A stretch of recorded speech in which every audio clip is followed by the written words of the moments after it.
In 1959, Ronald McNair was a very gifted 9-year-old African-American boy living in South Carolina. While he was good at virtually everything he tried, from music to athletics to schoolwork, the only thing that ever really grabbed his attention was outer space. And so as a 9-year-old child, he made the decision that one day he was going to become an astronaut. But he had no idea how to become an astronaut. And so he decided the first thing he would do would be to go to his library and take out some books on NASA, the very famous organization that sends American astronauts to space. However, there was an issue with his plan. This library only served white patrons. It was a segregated library. Ronald knew this, but he figured, you know what, I'm a polite kid. I can get in there and get out before anybody notices me.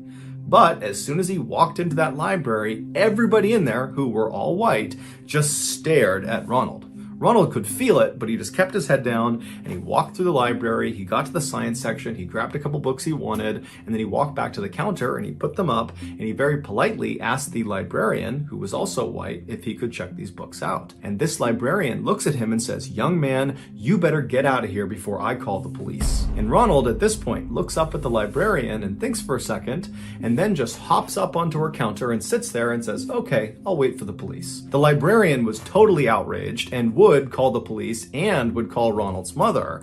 And before long, the police did show up, and it was two white guys. They come inside and this librarian runs over to them and she's talking to them and she's pointing back over at Ronald, gesticulating that very clearly Ronald is the issue. That's why you've been called here. And the officers would be just totally annoyed by this librarian. And they would say to her, "Why don't you just let the kid take the books out?" And the librarian was totally offended at this and began defending her decision to call the police instead of letting him take the books out. And as she's defending herself, Ronald's mother comes running into the library. She runs over to her son to make sure he's okay. And then she looks up at the police officers and this librarian to try to figure out what's going on. And at this point, the police officers are just totally over it. And they turn to the librarian and they say, "You know what? You really ought to let him take the books out." And then the officers just turned around and left. The librarian was not about to just let him take the books. She was still very upset. And so she storms over to Ronald's mother and she says to her, "You shouldn't let your son come in here." And at this, Ronald's mother is looking at this librarian who's totally upset,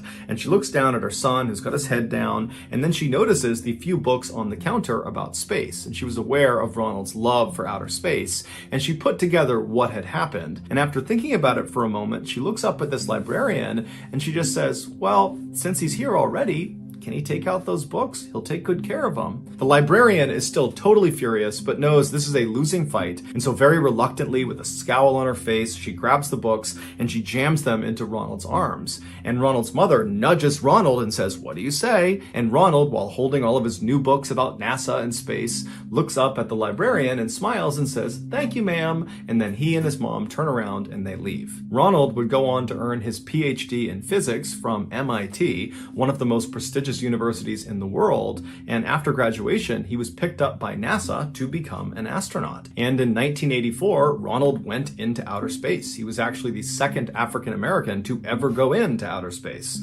And while he was in orbit, apparently he played his saxophone for his crew. And then in 1986, Ronald was chosen again to go on another mission to outer space, but tragically, 73 seconds after takeoff, their space shuttle, the Challenger, exploded, killing Ronald and the 6 other astronauts on board. Following his death, the library in South Carolina that had tried to turn Ronald away for his skin color renamed themselves the Ronald McNair Life History Center.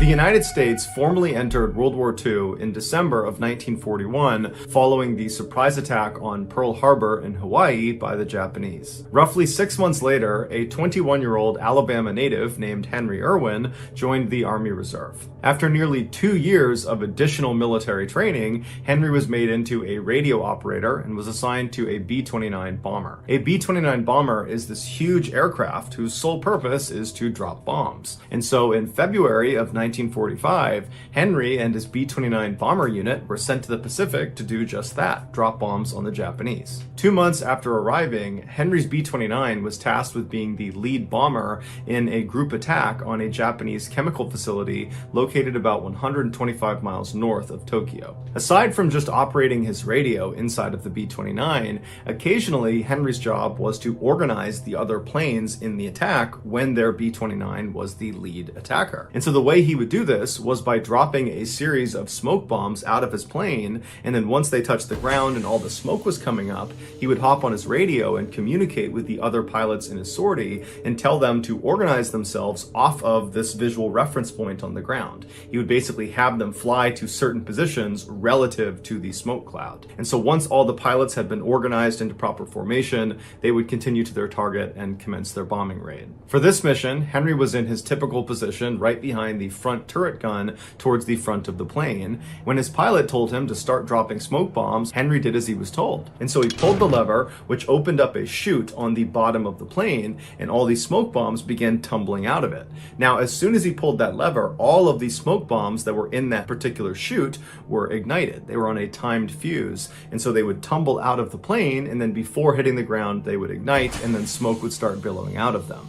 But for some reason, after he pulled that lever, a couple of the smoke bombs fell out of the chute, but one of them kind of got turned around, and as it tumbled down, it kind of caught itself on the lip and bounced back up into the plane, and it struck Henry square in the face, shattering his nose, and then it ignited and literally lit Henry's face on fire, which instantly blinded him. Smoke bombs are not considered lethal devices because they do not explode the way typical bombs do. However, make no mistake about it, you would not want to be near a military-grade smoke bomb when it went off. In order for it to emit that very thick and long-lasting smoke that it does, the smoke bomb ignites a chemical fire within itself that burns extremely hot. And so when the smoke bomb came back inside the plane and ignited right in front of Henry, those chemicals landed on his face, and so that's why he caught on fire. And if that wasn't bad enough, the smoke bomb also filled the plane completely with smoke, making it impossible for the pilots to see anything. Despite his burning, shattered face,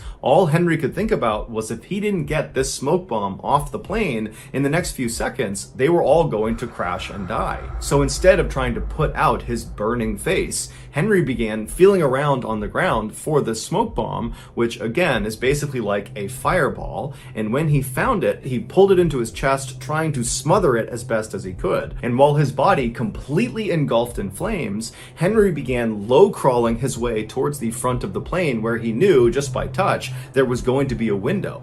And so as he agonizingly crawled, he's on fire, he finally gets to this window, he can feel it above him, and he manages to lift the smoke bomb up and throws it out the window.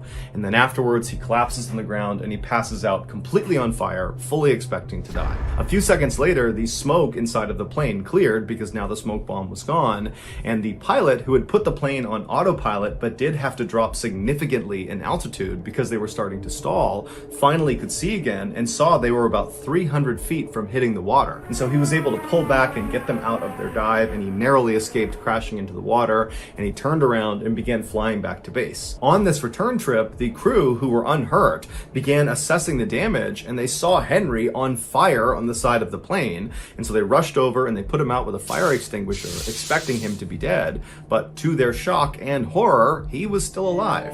And so they gave him morphine for his pain and expected him to die any moment, but Henry didn't die. Instead, he was very cheerful on the flight all the way back to base, and he would ask each of his crew members if they were okay, and they would all say, "Yeah, I'm just fine. It's really you who we're concerned about here." When the pilot finally landed back at base, Henry's body had stiffened up so dramatically from being on fire that the doctors couldn't actually get him out of the plane's side door, and so they had to dismantle the side of the plane to get Henry out. And so the doctors fully expected Henry was going to die basically any moment from his horrible wounds, but since he hadn't yet, they did everything they could to try to save him. They put him through dozens of surgeries, including one where they would try to remove the chemical flecks from the smoke bomb that had embedded in his eyes. And since these chemicals combusted as soon as they made contact with oxygen, every time they pulled out one of these flecks, it would burst into flames and very painfully burn Henry's eyes a little bit more. While Henry was undergoing all these surgeries, the rest of his B-29 crew immediately went to their commanding officer and said, "You have to put Henry in for the Medal of Honor." The Medal of Honor is the highest award you can achieve in the US military. After the commanding officer heard the story of what Henry had done, he agreed, and in record time, he got the paperwork processed and got Henry approved for this award. But there were no actual physical medals of honor on the island to actually present to Henry, and the officers and the rest of his crew were worried Henry would die before the actual medal was shipped out to the island to be given to him. And so the only Medal of Honor that was on this island was inside of a museum behind a glass case. And so one of the officers in Henry's crew went into the museum, shattered the case, took the display Medal of Honor, and rushed to Henry's bedside and put it around his neck. And then after that, somehow Henry just didn't die. After dozens and dozens of surgeries, Henry actually regained sight in one of his eyes and regained the use of most of his body. Henry would later be asked in an interview what it was like to do this very heroic thing that he did. And he would say, well, I only moved the bomb 13 feet, but 13 feet feels like 13 miles when you're on fire. Henry would go on to be honorably discharged from the military, and he would spend the next 37 years working closely with other burn victims, trying to keep them positive and optimistic about their recovery. He would also go on to have 4 children, one of which became an Alabama state senator. In 2002, Henry died of natural causes at the age of 80.